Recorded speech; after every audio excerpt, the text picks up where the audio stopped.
Something was killing the chickens on Grandpa's farm. Let's get straight into that. There's a whole world out there. You just have to look.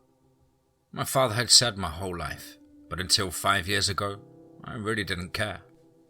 That was the year I went to stay with my grandfather on his chicken farm.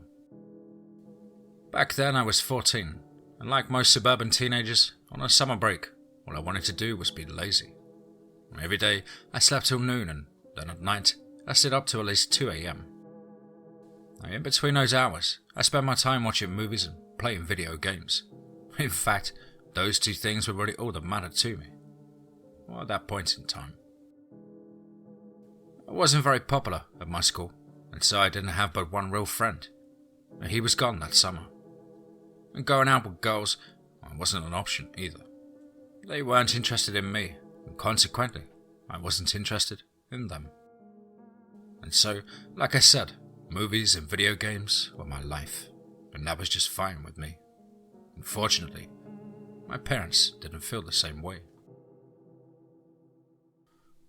Even before school was out, my dad was determined to plan a nice vacation for us to go on, as a family. But every time he mentioned a destination, I wasn't interested. Eventually, that idea dropped, thankfully. And then as summer arrived, he and my mother switched their focus to planning weekend trips for us. And once again, not interested. This went on for a couple of weeks before my parents finally became fed up. And one evening, my dad came up to my room and told me that we would be eating dinner as a family. Never looking up from my Call of Duty game that I was playing, I told him I was busy and would grab something later. But typically, my folks would eat with each other in the dining room, while I grabbed something quick and ate in my room. Well, they tried to give me crap about it, but would usually sit back and allow me to do my thing. Well, this time, that didn't happen. Obviously, not at all happy with my response, my dad walked over to the entertainment center, reached down and then unplugged the surge protector.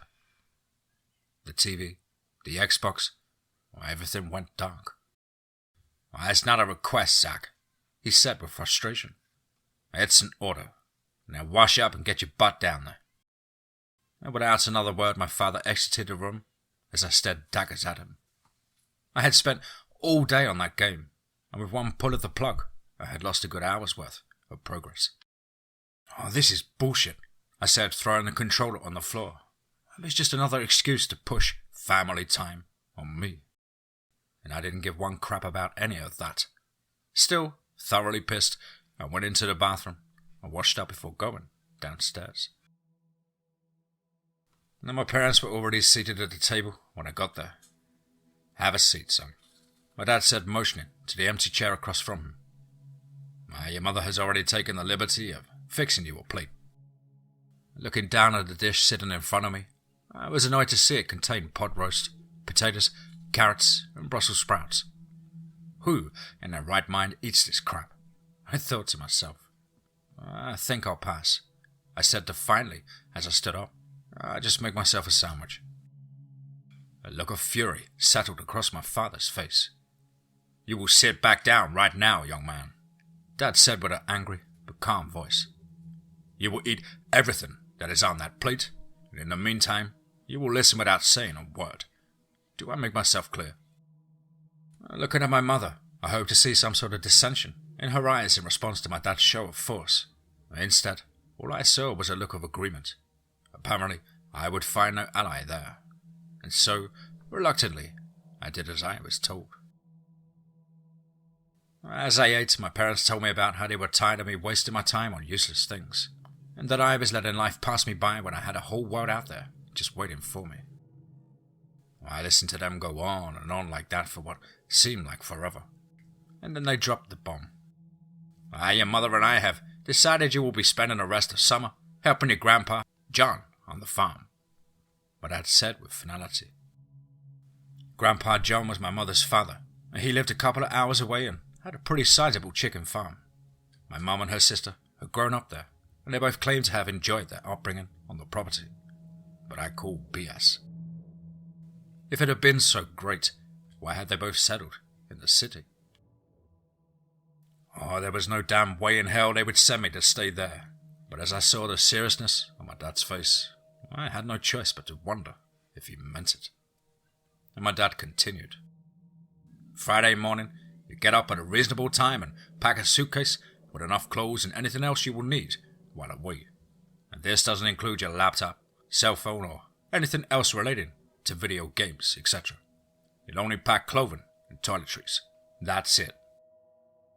How could they do this to me? I wondered as I stared at the two of them. This wasn't fair, and I decided I was about to tell them so when my dad held up his hand. I don't want to hear anything you have to say about it, son. This is for your own good. You spend way too much time on these things. You need a break from them. And besides, maybe you'll learn something from the experience.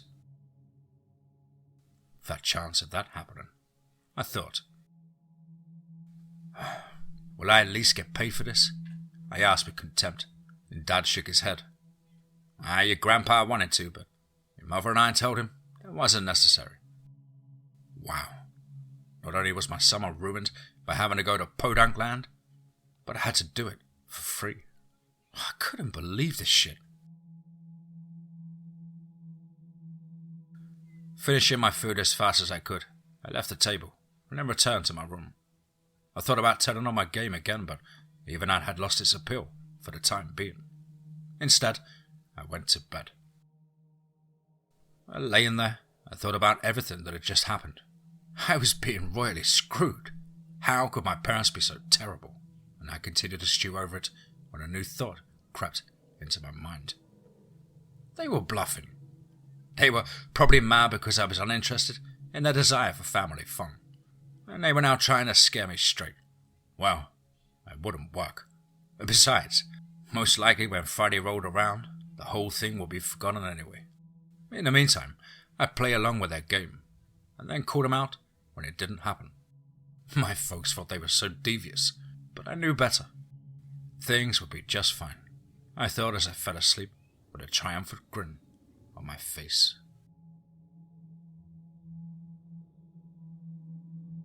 I wasn't a bluff. When my father came home Friday afternoon to my still unpacked suitcase, I wasn't too thrilled. Get it done, Zach, he told me, exasperated. Yeah, your grandpa is expecting us for dinner. Disbelief washed over me. They were actually serious? Begrudgingly, I began throwing things into the large piece of luggage, and I was almost finished when a stroke of brilliance hit me. I might not be able to bring my computer, Xbox or cell phone, but I had one more trick up my sleeve. Walking over to my desk, I dug in one of the drawers and pulled out the old Nintendo DS.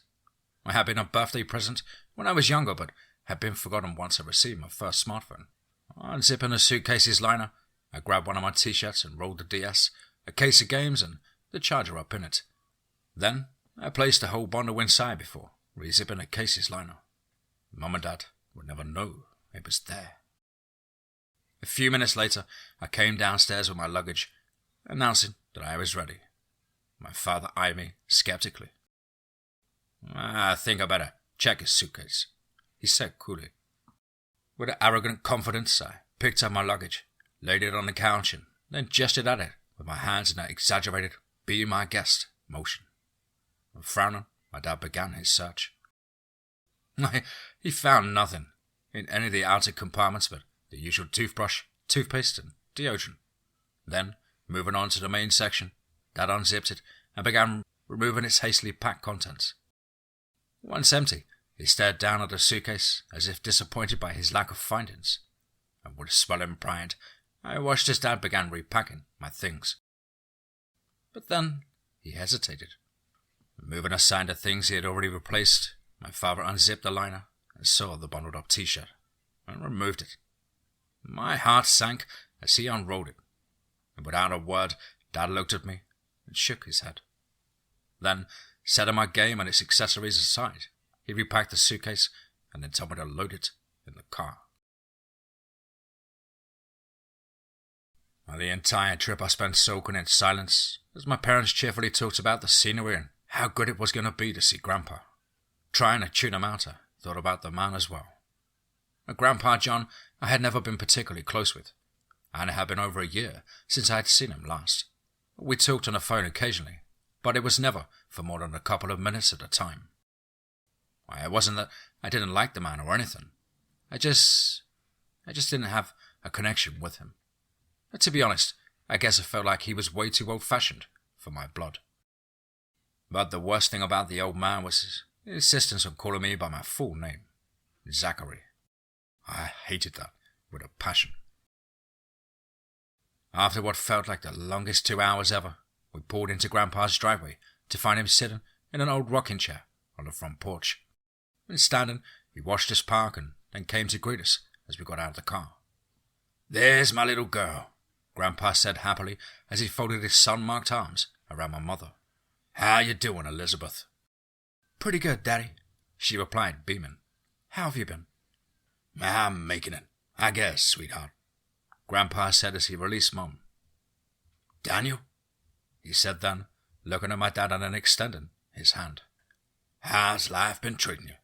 Firmly gripping Grandpa's hand, Dad gave it a hearty shake. "As good as can be expected, John. Been working like a dog mostly," he said with a grin. "You know how it is." And Grandpa laughed merrily. "That I do, Danny boy, that I do." The whole exchange, it was annoying, and I hated how my parents could slip back into their former country-friend personas so easily. It was ridiculous. The three adults exchanged a few more pleasantries and then turned their attention to me. "Well, Zachary," Grandpa said as he fixed his sun-worn gaze on me, "I sure hope you brought your work gloves, son. We got a good bit of work to do this summer." Well, the old man and I continued staring at one another for a moment, but then he chuckled and gave me a strong pat on the back before turning his attention back to Mum and Dad. "What you say we all go in and get something in our bellies? Our dinner's just about done." I had been a long road trip and I was more than hungry, and so I gladly followed the three adults into the house. Unfortunately, my appetite shrank as I saw what was on the menu: meatloaf, steamed broccoli, and salad. It was going to be a long summer. But if anything, I'd shed some pounds, because there was no way I was eating old people food the whole time. "I better get used to it, boy," Grandpa said after seeing the look on my face. "Ain't no fast food around here. Just what I grow in the garden." After dinner, I sat in silence as the adults chatted back and forth, other than the fact my parents were still dead set on me staying while they left for home the next morning. I had no interest in anything that was being said. More than once, I felt my grandfather's eyes on me. "Zachary, if you're bored with all this conversation, there's probably a good book over there on the shelf that you can read," the old man said finally. With disinterest, I looked at the man. Who in the hell would want to read a damn book? But it was better than nothing, and so I stood up and walked over to the shelf anyway. A good many of books in Grandpa's collection were by some guy named Louis Amour, and the covers showed images of cowboys and crap like that, and mostly everything else looked like religious stuff. No thanks there. Finally, I picked a book about some kid named Huckleberry Finn, and then sat back down at the table. "That's a good one," Grandpa said proudly. "You'll like it." Giving him and my parents a skeptical look, I opened the book. The next morning my parents left as Grandpa and I stood on the porch watching. Once out of sight, he put a calloused hand on my shoulder and squeezed gently. "Well, we're seeing him off, son. But the day's wasting. We better go see what Ezek's got going." And with that, Grandpa stepped off the porch, and I followed after him. Ezek, or Zeke as he liked to be called, was a man Grandpa John had hired to help around the farm. He was in his mid to late 30s and had been working for my grandfather for the last year or so. He seemed okay, but something just felt off to me about the man. "What's wrong with him?" I asked Grandpa later on as he showed me around. The old man thought about it for a minute. There's nothing wrong with him per se," Grandpa said, drawing out the words with his thick drawl. "Zeke's just slower than the rest of us, is all. But he's a damn workhorse, he is. So, I can't judge the fella, 'cause he has a different way. You shouldn't either. I thought about that as I watched the younger man hoe the garden. It stayed on my mind over the next few days as Grandpa and I worked with him. I had dismissed Zeke almost immediately because I thought he was weird, but to my grandfather, none of that mattered. He only saw a person that was a hard worker. After that first day, I found myself asking Grandpa questions about a lot of things. I didn't always understand some of the words he used, but the direct way he had of answering my queries was interesting to me. I just don't see the need to beat around the bush, is all, he stated when I asked him about it. We were picking vegetables in the garden and looked at him confused. What does that mean, Grandpa? The old man grinned. It means I don't like to bullshit people, grandson, he said with good humor. Look, Zach, every man deserves an honest answer, but not many of them are willing to listen. Well, this hit me like a ton of bricks for two reasons. One, it was the first time Grandpa had actually called me Zach. And two, I realized I was one of the people he was talking about. And besides the no-nonsense way he had of saying things, I found out Grandpa was extremely patient too. Well, it was the day after my parents had left and the old man had just told me we were going to clean out the chicken coop. I was shaking my head. I told him I didn't play in crap and didn't plan on starting any time soon. Well, Grandpa just looked at me, turned, and then started for the barn. Come on, son, he said over his shoulder. Coop ain't gonna clean itself with us standing here yakking. I stood there for another second, and then followed. I continued testing the man's patience by dragging my feet as we worked, but it never fazed him. Later on, I asked why he never got mad when I gave him a hard time. Life's too short to get bent out of shape or nothing, Grandpa replied. Besides, when I was your age once, spent more time than I had liked working on the farm for my pa. Course, I had rather been out chasing tail and getting in trouble. But things had to get done, and so I know a thing or two about being frustrated. Hearing that coming from my grandfather was a revelation. Maybe we had more in common than I originally thought. As the weeks went by, I got used to, even started to enjoy my time on the farm. I also began to get very close to my grandpa. And during the day, he and I, along with Zeke, worked hard. But once the day's labour was done, we spent our evenings playing cards and dominoes, or I would sit and listen to the old man tell stories. Well, it's good for a man to take in a little leisure after he's put in a long day's working, Grandpa told me the first night we sat down for our after-dinner activities. This, and the occasional trip to the creek to go fishing, became my favourite part of being there. Not because it was something fun to do, but because my grandfather made it more so. If there was one thing in those first few weeks that bothered me, well, it involved Zeke. Even though I had let go of my initial misgivings about the man, something still bothered me. While Zeke usually had lunch with us during the day, not once did he join us for dinner, let alone participate in our evening card or domino games. Instead, the man stayed holed up in a small camper trailer, in which he lived on the back side of the property. He just likes to be by himself, Grandpa told me when I asked him about it. Don't let it worry you none, Zach. Tried to heed Grandpa's advice and drop it, but I just couldn't.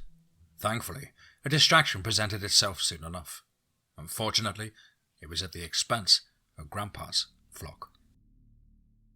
We usually gathered eggs at dawn, and I had decided that I would take the task on myself. It was during one of these early morning trips that I found the first 2 dead chickens. Or what was left of them, anyway.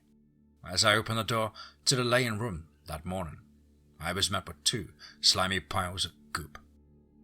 Ugh, what the hell is that? I said aloud. And shining the flashlight down at the mush, I was stunned to find a conglomeration of shattered bones, feathers, and green slime.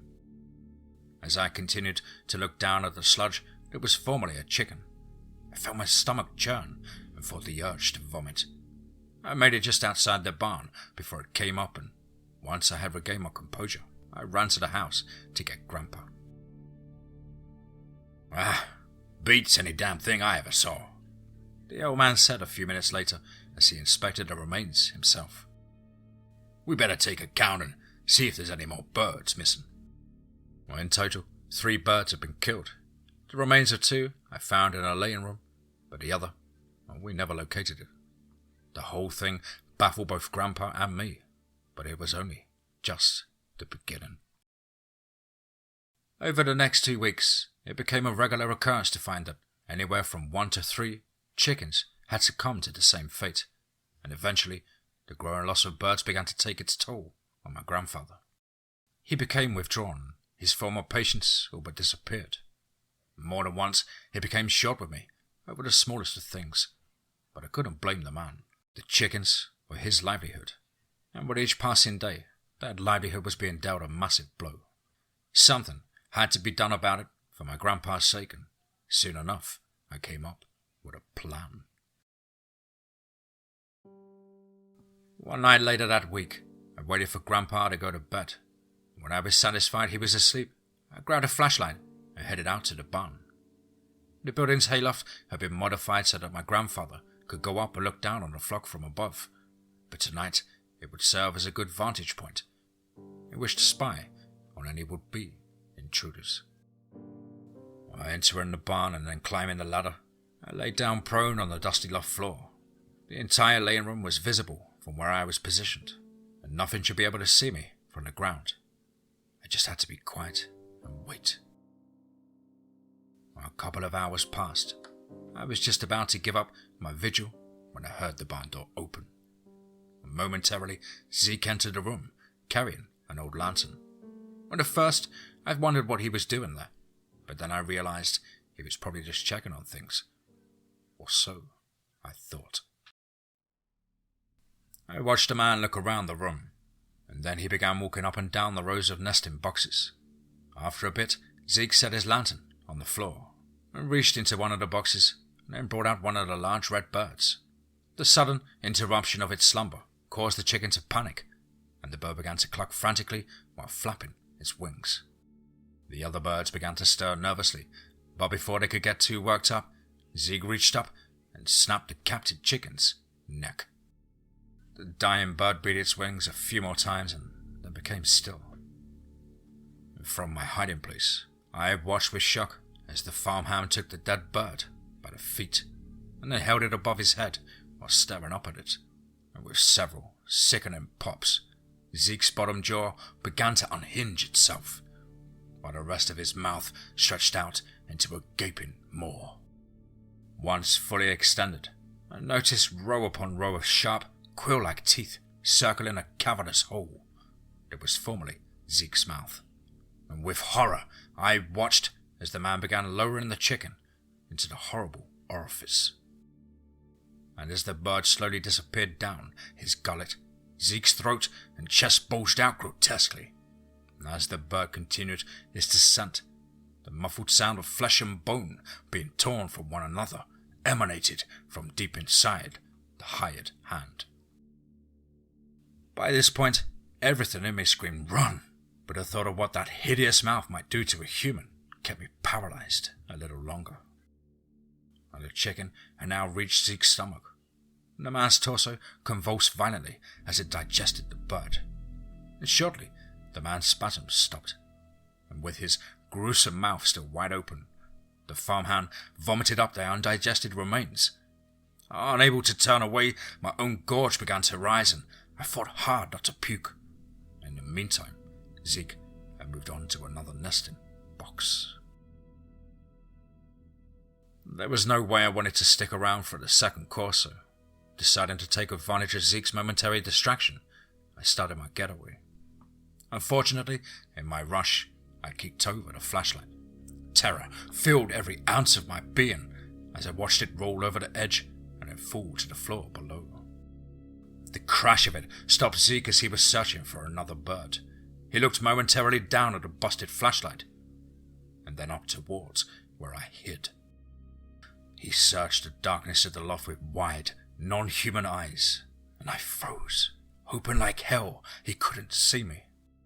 With panic-laced anticipation, I waited to see what Zeke would do next, but was relieved when the farmhand turned and then ran out of the door. For a long while I just sat there, afraid to move. I wanted to go get Grandpa, but what if Zeke was still lurking around somewhere outside? The thought of that and what the man might do if he caught me made me stay where I was. Eventually, the first rays of the dawning sun crept through the barn windows, and I figured it was finally safe to leave the loft. As I climbed down, I scanned the barn for any sign of Zeke. Seeing nothing, I ran back to the house. "Been out checking the flock, have you?" my grandfather asked wearily as I came through the kitchen door. I only nodded, having no idea what to tell him. "Well, what'd you find?" he asked impatiently. Wondering if he'd even believe me, I made a quick decision to keep quiet about Zeke. For the moment, anyway. Grandpa only nodded his head and went about making breakfast. We never saw Zeke again after that night. The man, or whatever he was, had fled without taking any of his belongings. The suddenness of the man's leaving seemed to leave Grandpa with a feeling of confusion, but to me, it was a blessing. With Zeke gone, my grandfather would never have to know about what I had witnessed, and the final 2 weeks of my stay were uneventful, thankfully. No more chickens died, but even though things more or less went back to normal, the experience in the barn had stunted my newfound love of the farm. And needless to say, I was glad when my parents came to pick me up. They couldn't believe how much I had changed. And they were right. After that summer, video games and movies just didn't interest me as much. Instead, I put my focus on other things, such as spending time with my family and getting closer to Grandpa. It was a good thing, considering he died 2 years later. After Grandpa jumped past her, I found myself thinking back to that night at his farm and what I witnessed with Zeke. What was he? And were there others like him? I decided I needed answers, and since then I've scoured the internet and searched countless books. While I've yet to find out exactly what the farmhand was, one thing is certain. My dad was right. There really is a whole world out there, and it could be scary as hell.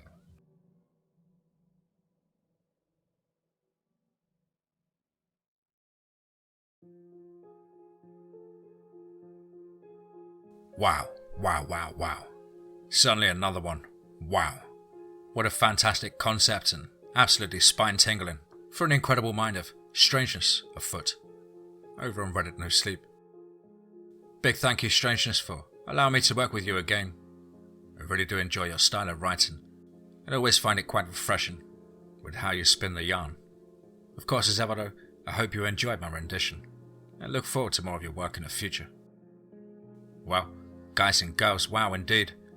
As ever, please do let us know what you thought down below in the comments box. Please do like and share. It really does help both the channel and our community further. And why not hashtag TeamFEAR and DMT's Cryptid Crew.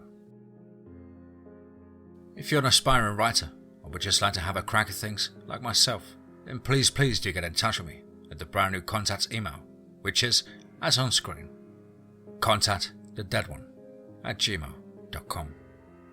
I really look forward to hearing from you.